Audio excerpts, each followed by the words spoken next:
नमस्कार प्यारे विद्यार्थियों, आज हम आपके लिए लेकर आए हैं माध्य ज्ञात करना, अवर्गीकृत बारंबारता आवंटन से माध्य ज्ञात करना।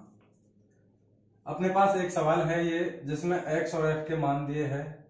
अपन इस सवाल का माध्य तीनों विधियों से निकालेंगे, प्रत्यक्ष विधि, कल्पित माध्य विधि और पग विचलन विधि। सबसे पहले स्टार्ट करते हैं प्रत्यक्ष विधि से। तो प्रत्यक्ष विधि से माध्य ज्ञात करने के लिए सबसे पहले आपको ये सवाल जो ऐसे आड़ा लिखा हुआ है इसको आपको ऐसे परपेंडिकुलर लंबवत लिखना है। उसके बाद चूंकि प्रत्यक्ष विधि से अपन माध्य निकाल रहे हैं तो प्रत्यक्ष विधि से माध्य निकालने का आपको फॉर्मूला का पता होना चाहिए। तो प्रत्यक्ष विधि से माध्य x बार बराबर होता है सिग्मा एफ आई एक्स आई बटे सिग्मा एफ आई। अब चूंकि सिग्मा एफ आई एक्स आई है, यहां अपने पास ये एक्स एफ के मान है, इनको अपन एक्स आई एफ आई भी लिख सकते हैं या केवल एफ एक्स बटे सिग्मा एफ भी लिख सकते हैं। तो सिग्मा एफ आई एक्स आई का मान निकालना है तो पहले अपन को कॉलम बनाना होगा एफ आई एक्स आई या फिर एफ गुणा एक्स वाला कॉलम।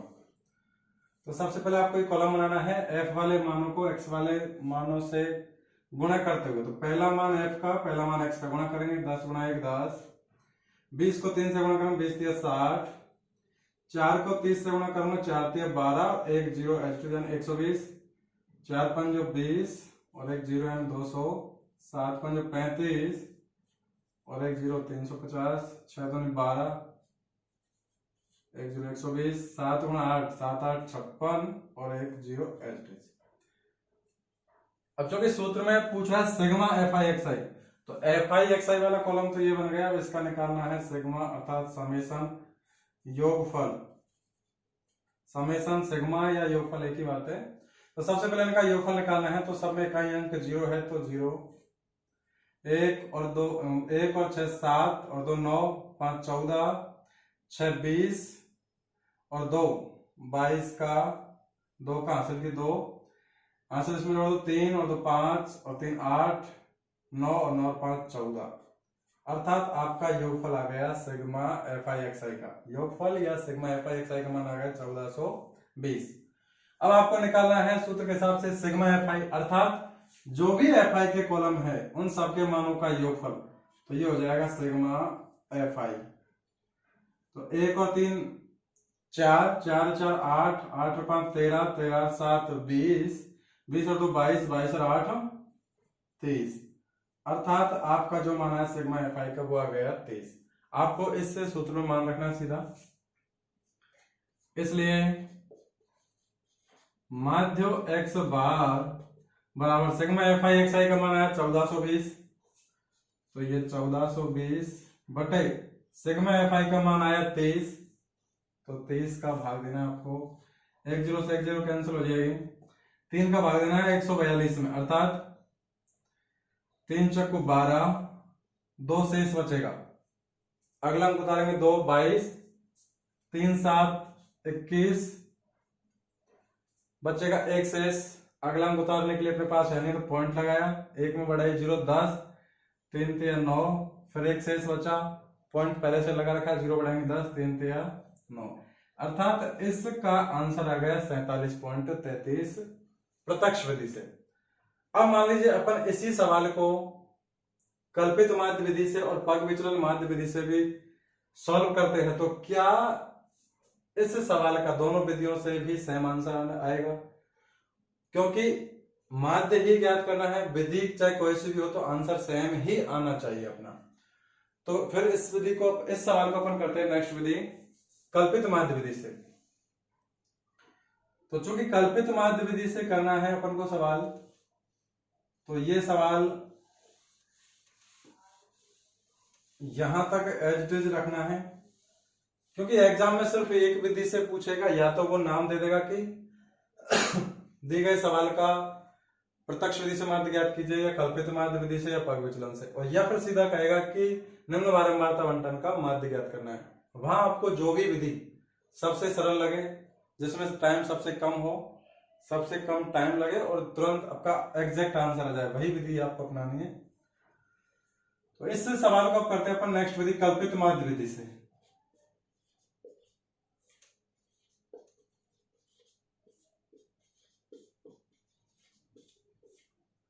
कल्पित माध्य विधि, तो चूंकि कल्पित माध्य विधि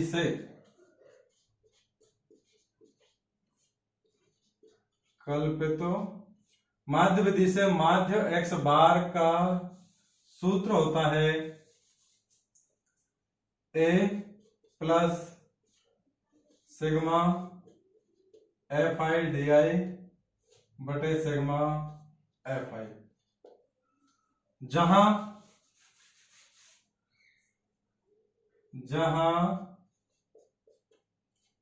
a बराबर है कल्पित माध्य,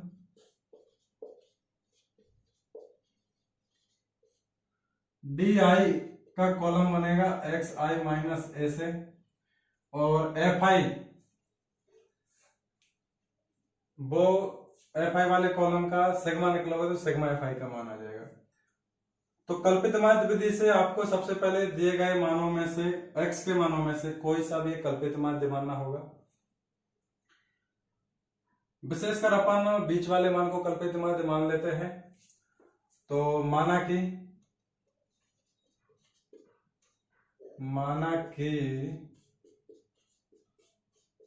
कल्पित माध्य a बराबर x के मानों में से, बीच में x के मान 7 है, उनमें बीचों बीच का मान मान लेते हैं अपन 40 को कल्पित माध्य। तो माना कि कल्पित माध्य a बराबर 40। अब सूत्र के हिसाब से कल्पित माध्य a का मान अपने पास हो जाएगा सिग्मा एफ आई वाले कॉलम का योगफल हो जाएगा एफ आई डी आई, और एफ आई डी आई तब बनेगा पहले डी आई वाला कॉलम बनेगा और डी आई का कॉलम बनेगा एक्स आई माइनस ए से। तो नेक्स्ट कॉलम बनाना है अपन को डी आई, जो बनेगा एक्स आई माइनस ए से। पहला डी आई का मान कैसे निकलेगा, पहले एक्स आई के मतलब पहले एक्स के मान 10 में से कल्पित माध्य ए है 40, वो घटाना तो 10 माइनस 40 ही आएगा माइनस का 30। डी आई का मतलब डी का दूसरा मान D2, वो आएगा x के दूसरे मान में से कल्पित माध्य घटाना है, अर्थात 20 में से 40 घटाना है तो ये आएगा माइनस का 20। इसी प्रकार 30 में से 40 घटाना माइनस का 10, 40 में से 40 घटाना 0, 50 में से 40 घटाना है। इस फॉर्मूले में मान रखते हुए चलना है और कैलकुलेशन से जो मान है वो इसमें रखते चलना है। तो एक्स आई का मान यहाँ पे 50, 50 में से 40 जाएगा तो 10, 60, 60 में से 40 जाएगा तो 20, और 70 में से ए का मान 40 है, 70 में से 40 जाएगा तो 30। ये हो गए डी आई वाले कॉलम के मान। इसको अपन डायरेक्ट इस तरीके से लिख सकते हैं, चूंकि अपन ने कल्पित माध्य ए माना है 40, तो 40 जो एक्स आई का मान है उसके सामने वाले कॉलम में डी आई की जगह पर तो रखना आपको सीधा 0, उससे ऊपर चूंकि यहां सब में अंतर 10 का है तो उससे ऊपर लिखता चलना है आपको -10, -20, -30, -40, और 0 से नीचे वालों में वो लिखते चलना है 10, 20, 30, 40, 50 प्लस के।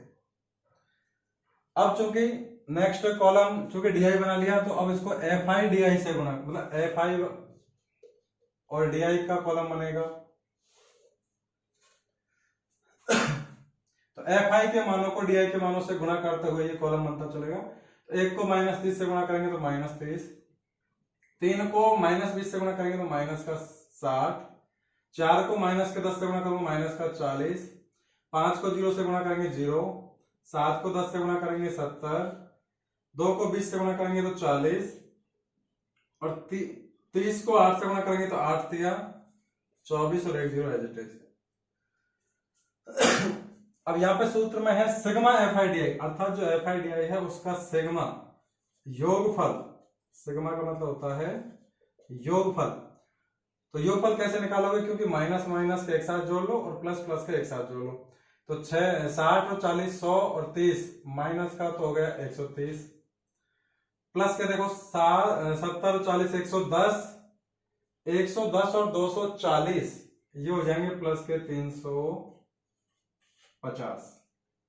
अब चूंकि अपन को इनका डिफरेंस निकालना, योगफल sigma F I D I का मान निकालना है, तो इनका अंतर आएगा टोटल।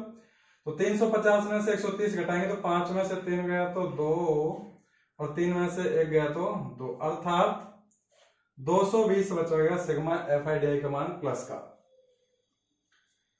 अब इस सूत्र में मान रखना है आपको, तो माध्य x बार बराबर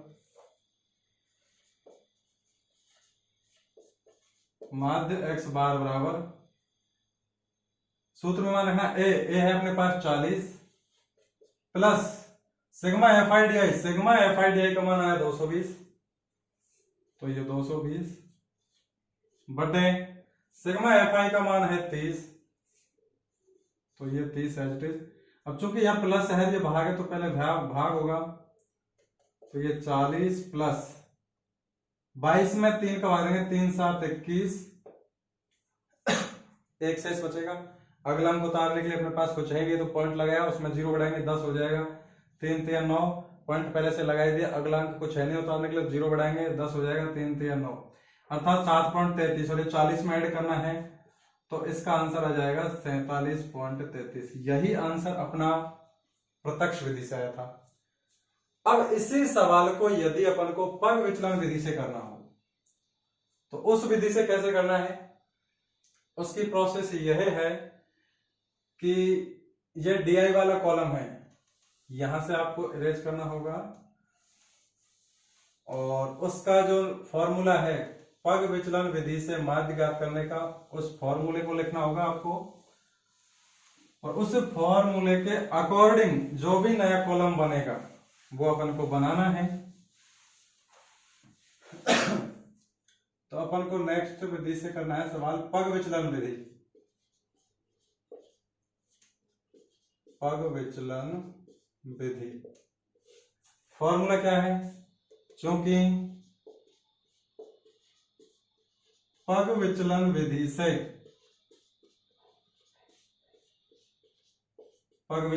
से माध्य x बार बराबर होता है a plus sigma F I U I बटे सिग्मा एफ आई गुणा h, जहां a बराबर कल्पित माध्य,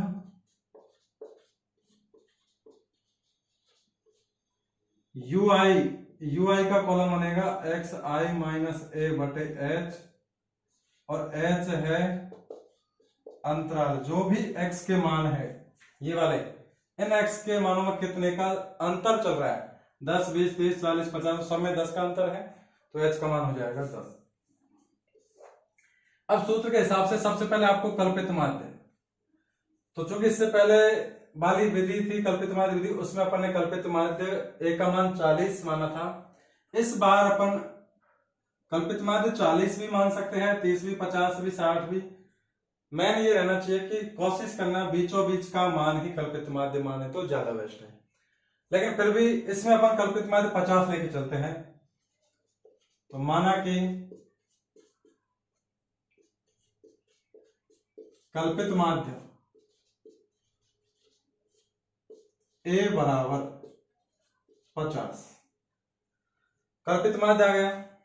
अब अपन को चाहिए एफ आई यू आई, और एफ आई यू आई तब आएगा पहले यू आई का कॉलम बनेगा, और यू आई का कॉलम बनेगा इस सूत्र से। तो नेक्स्ट कॉलम बनेगा इसमें यू आई का कॉलम बनता है एक्स आई माइनस ए बटे एच, अर्थात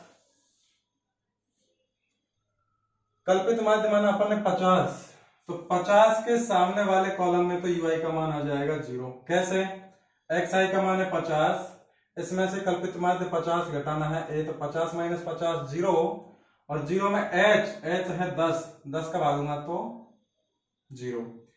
इससे ऊपर वाले में एक्स का मान 40 है, एक्स आई का मान, उसमें से 50 घटाना माइनस का 10, और 10 में 10 का भाग दूंगा एच अंतराल वाले का, तो माइनस का 1 आएगा। इसी प्रकार ऊपर वाले -2 -3 और -4। 60 वाले में 60 में से 50 घटाऊंगा तो 10, और 10 में प्लस के 10 का भाग दूंगा तो प्लस का 1, और 70 में इसी प्रकार 50 घटाऊंगा तो 20, 20 में 10 का भाग दूंगा तो 2। अब यदि अपन बीचों बीच वाले 40 को ही कल्पित माध्य मानते हैं तो यहाँ 0 आ जाता, ऊपर -1 -2 -3 और नीचे 0 से नीचे वाले कॉलमों में 1 2 3 प्लस किया जाते हैं। इस बार कल्पित माध्य अपन ने 50 माना है। अब वो ui कॉलम बनने के बाद नेक्स्ट कॉलम बनेगा सूत्र के हिसाब से fi ui, अर्थात जो भी fi के मान है उनको संगत ui के मानों से गुणा करते हुए कॉलम बनाना है। तो पहला fi का मान fi का मतलब होता है जैसे 1 2 3 इस तरीके से, तो पहला f का मान को पहले u के मान से गुणा करना है, तो ये हो जाएगा -4, 3 को 3 से गुणा करेंगे तो -9, क्योंकि ये -3 है, 4 को -2 से गुणा करूंगा तो -8, 5 को -1 से गुणा करेंगे तो -5, 7 को 0 से गुणा करेंगे तो 0, 2 को 1 से गुणा करेंगे तो 2 और 8 को 2 से गुणा करेंगे तो 16। अब चूंकि सूत्र में पूछ रहा है कि सिग्मा fi ui का मान, तो सिग्मा fi ui यानी जो भी fi ui का कॉलम है वो सबको जोड़ लो, वो सिग्मा fi ui का मान हो जाएगा। तो चूंकि प्लस के तो हो गए 2 और 16 18, माइनस के देखो माइनस के कितने हुए 4 और 9 13 और 5 18 और 8 26, माइनस के हो रहे 26, अर्थात इसका fi ui का मान आएगा -8, सिग्मा fi ui का मान आएगा -8। अब इन मानों को, और चूंकि सिग्मा fi का मान ये 30 f वाले मानों को जोड़ने पर आया, अब इन मानों को सूत्र में रखना है, इसलिए माध्य x बार बराबर a कल्पित माध्य इस बार अपन ने माना है 50, तो 50 प्लस सिग्मा fi ui का मान ये आया -8, तो कोष्टक में लिख दो -8 बटे सिग्मा fi का मान है 23, तो 23 गुणा h है अंतराल, जो भी x के मान है उनमें कितने का अंतर चल रहा है सतत रूप से 10 का, तो यहां हो जाएगा 10। इसको सरल करेंगे सबसे पहले, तो ये 50, ये प्लस है ये माइनस है, गुणा करूंगा असमान चिन्ह को गुणा करने पर माइनस आता है, तो ये माइनस 1 0 से 1 0 कैंसिल हो जाएगी, ये बचेगा 8/3। अब 50 माइनस 8/3 को सॉल्व करना है पहले, तो ये हो जाएगा 3 दूनी 6, बचेगा 2, पॉइंट लगाया 20 हो जाएगा, 3 6 के 18, 3 6 के 18, इस तरीके से समथिंग 6 6 आएगा लास्ट में, तो 2.66। या फिर इसको दूसरे तरीके से या इस तरीके से कर सकते हैं कि 50 के नीचे 1 लिखो और ये -8/3, लघुत्तम लेंगे 3, तो ये हो जाएगा 50 3 150 -3 एकम 3 8, अर्थात 143/3 142, 8 घटाना ना 142/3। अब यहां भाग देंगे 142 में 3 का, तो 3 चकू 12, 14 में से 12 जाएगा, 2 शेष बचेगा, अगला उतारेंगे तो 22, 3 7 21, 1 शेष बचेगा, पॉइंट है नहीं है, वो अगला अंक उतारने के लिए अंक अपने पास है नहीं, तो पॉइंट लगाया, 1 में बढ़ाई 0 10 हो जाएगा, 3 3 9, 3 3 9, तो इसका आंसर आ गया 47.33। इस विधि से देखो 50 में से 2.66 घटाना है, तो 50 इसमें पॉइंट के बाद 2 अंक लगा दो और उसमें से घटाना 2.66, तो घटाओ 10 में से 6 गया तो 4, ये रह गया 9, 9 में से 6 गया तो 3, ये रह गया